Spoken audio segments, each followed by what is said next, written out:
Magbabagong taon pa naman, isang residente ang sugatan at halos 100 pamilyang nawalan ng tirahan sa sunog sa Barangay Commonwealth, Quezon City kagabi. May unang balita si James Agustin.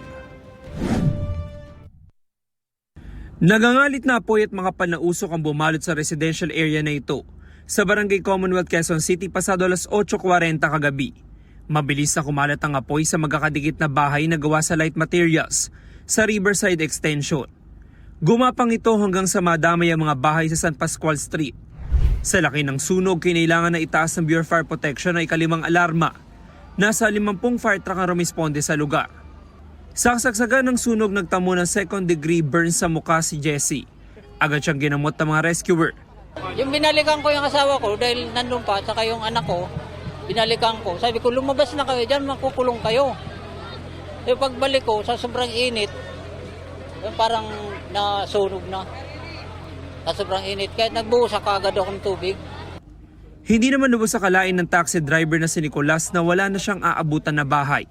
Nangyari ang sunog habang namamasada siya, kaya walang naisalba ni isang gamit at damit. Siyempre, mahirap pero kaya naman yan. Hindi naman ibibigay sa atin lulod dyan kung hindi natin kakayanin. 68 anyos na ako, ngayon lang nangyari sa akin to. Ang ibang residente lumikas sa kalapit na covered court.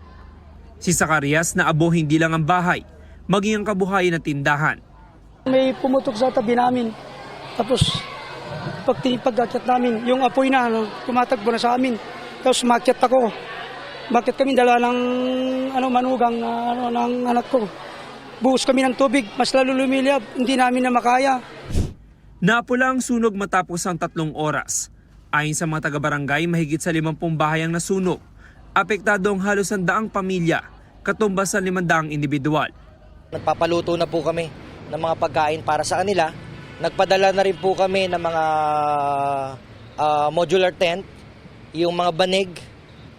Tinitingnan po namin kung may mga babies din po. Baka sakali po may mga bata, pwede po natin mabilhan ito ng mga diapers o mga gatas. Medyo nahirapan po kami kasi ang dam po natin, isang daan na po natin. Isa lang, paikot lang ito. Tapos yung pinakamin po natin ng nasa baba mismo.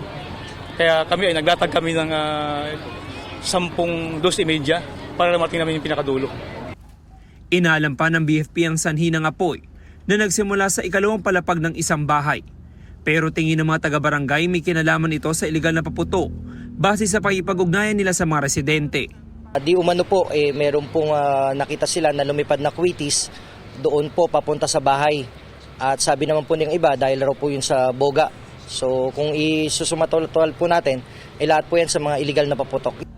Nananawagan naman ng tulong ang mga residenteng nasunugan lalo na't magbabagong taon.